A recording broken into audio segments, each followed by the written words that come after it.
e nós vamos passar já imediatamente para o bem-estar em animais selvagens na Alemanha, com a doutora Úrsula Sieber, que é da Fundação Universidade de Medicina Veterinária de Hannover. Por favor, doutora Úrsula, está conosco, por favor.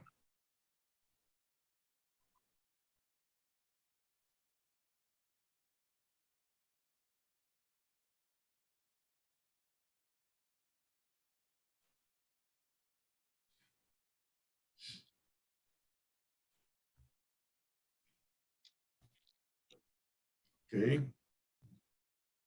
Ja, vielen Dank für die Einladung. Sim, muito obrigado pelo convite.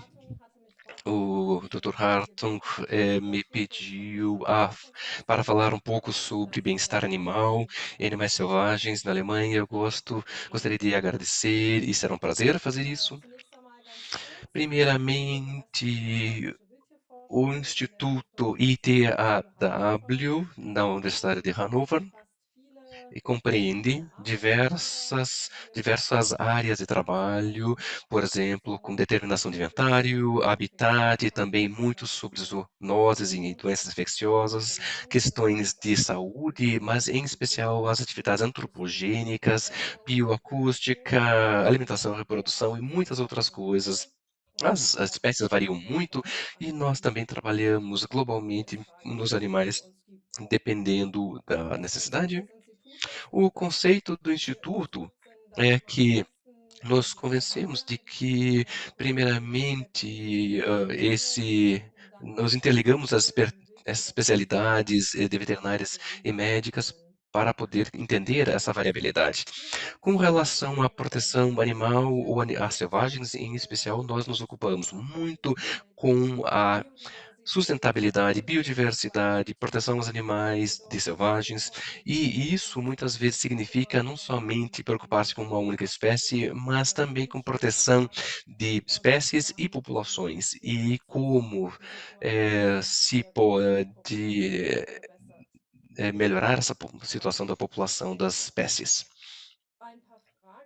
E alguns questionamentos que fazemos no campo de proteção aos animais para selvagens são, por exemplo, o sacrifício correto de animais selvagens em diversas situações, em áreas problemáticas, questões, por exemplo, como, eh por exemplo, de ameaças e, no caso de predadores, mas também diversas questões com relação à reabilitação, potencial de conflito, através da nova colonização, o retorno de animais, e também em outras espécies, também tratamos da ideia de que temos que desenvolver métodos de substituição com experimentos em animais, e isso naturalmente muitas vezes no campo não é possível e reprodutível, porque nós também precisamos investigar a população desses animais em aberto. De maneira geral, é muito uma questão de como é o uso do habitat dos animais, os efeitos das atividades antropogênicas e como o animal individual e também suas populações podem ser protegidas, qual a condição de saúde e quais doenças infecciosas eles portam.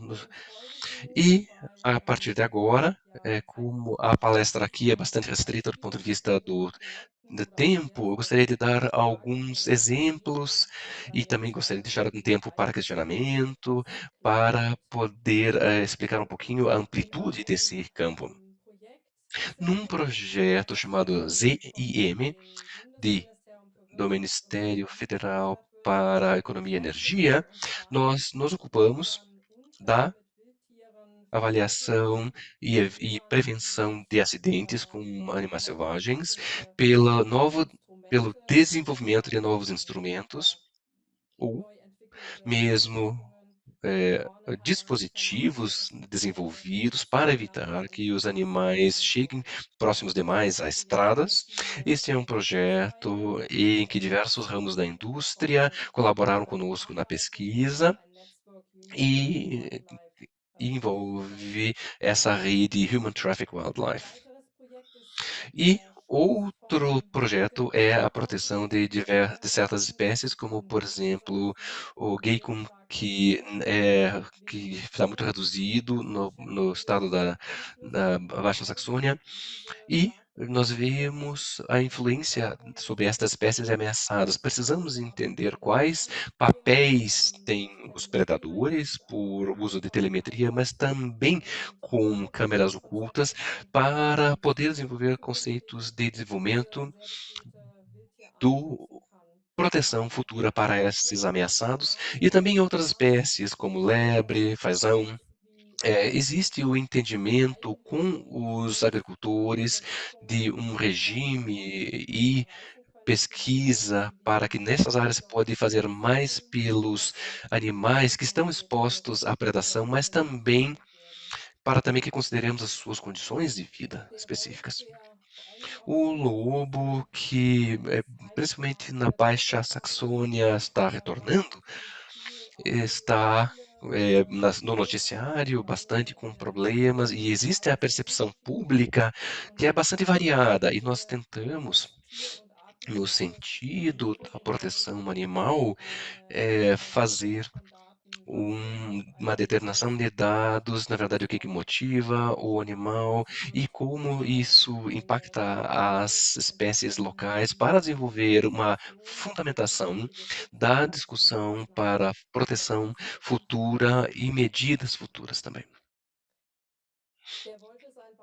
O lobo é um exemplo, né, de animais que retornam. Outros exemplos existem para espécies invasoras e, neste caso, a proteção animal e proteção de espécies devem ser consideradas juntas, porque queremos entender quando ou e onde aparecem essas espécies já em estágios iniciais para ver como essas espécies locais podem ser protegidas por interações. Aqui trata-se especialmente de como se pode capturar essas espécies invasoras que, pela legislação europeia, devem ser contidas e como isso será feito.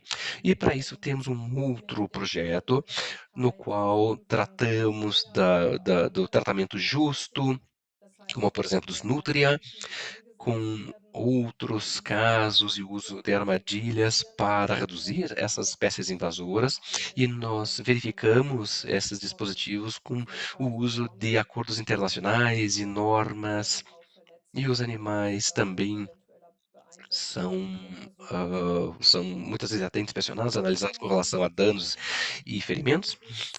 Falando de selvagens, muitas vezes enfrentamos a questão de que este é um tema muito emotivo.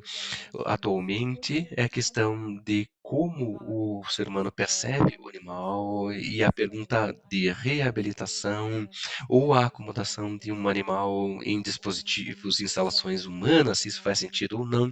E esta é um questionamento muito emocional. E para justificar isso, criamos um chamado discurso futuro, o chamado da selva, né, que é para falar do encontro seres humanos animais, e isso trata de estações de reabilitação, mas também de, ah, eh eh, de aplicação de caça, e nós tentamos, trabalhar com um diálogo e ver como é a interface dessa situação e como isso pode ser melhorado no sentido da proteção animal e também da proteção das espécies.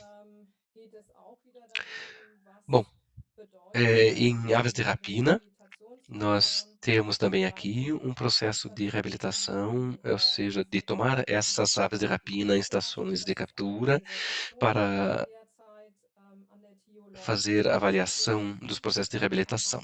Tentamos, com a análise de hormônios, ver, o nível de estresse e avaliar como isso se deve à carga ambiental e como se pode, no final das contas, otimizar essas estações de captura, mas também já dizer desde o início de quintal, em tal caso, uma reabilitação não faz sentido, porque ali a carga de estresse para o animal acaba ficando muito alta.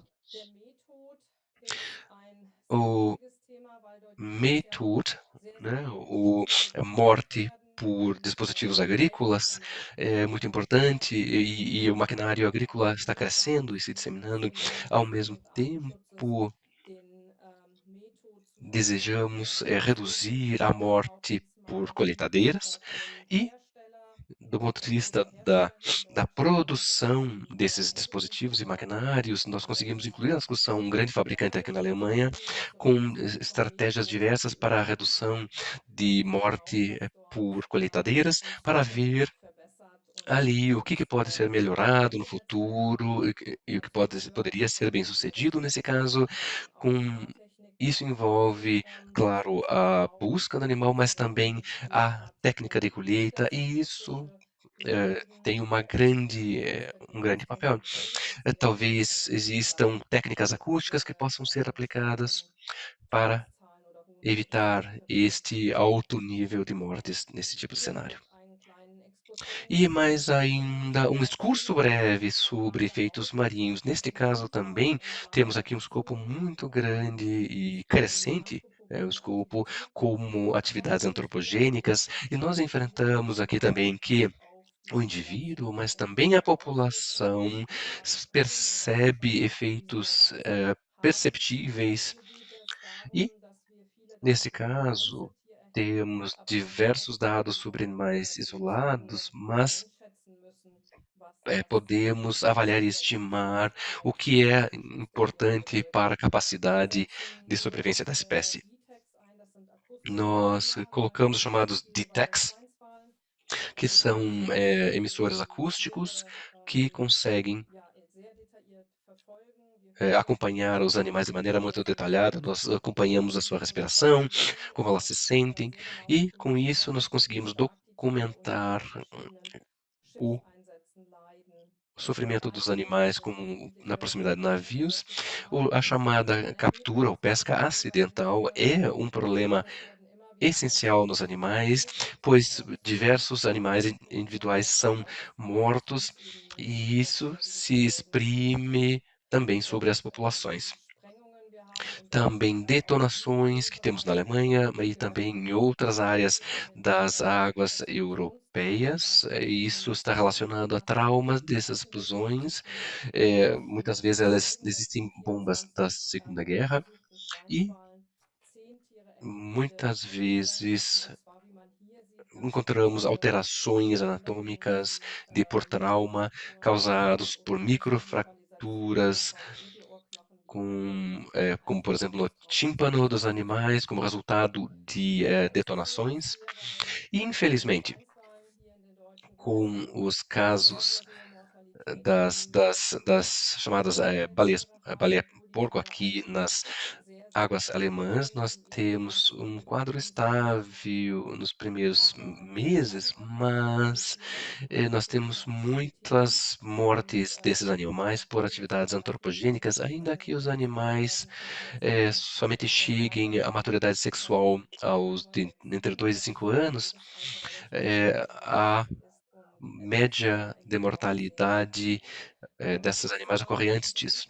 E também uma investigação sistemática nos últimos anos mostraram que animais no Mar Báltico e Mar do Norte têm um número crescente de infecções com causadores e patógenos contaminando esses animais, comparado com animais do Ártico. Especialmente os pulmões são atingidos, que nós podemos observar, e com isso os animais não conseguem mergulhar, ou respirar, ou nadar também, ou seja, perturba a vida toda dos animais e tem um papel muito importante. Também a pergunta do sistema imunológico como indicador de animais individuais, mas também indicador de populações e como isso pode ser analisado. Esse é um tema muito importante. Muitos indicadores são desenvolvidos internacionalmente para tentar aplicar esse tema. E também muito importante, como penúltima slide, algo que é muito importante, esse esforço, resultados de pesquisa para devolver algo à população. Que o conhecimento seja transferido imediatamente, especialmente para os mais jovens, e que seja interessante para as gerações mais novas, e que eles, desde cedo, se comprometam para que isso seja para eles algo muito importante, se torne importante para eles e para o futuro também de todo o nosso meio ambiente. E, por fim, gostaria de agradecer por sua atenção e agradeço a todos os meus colaboradores e às instituições de financiamento, né, e também pela preparação dos dados que eu apresentei. Muito obrigado.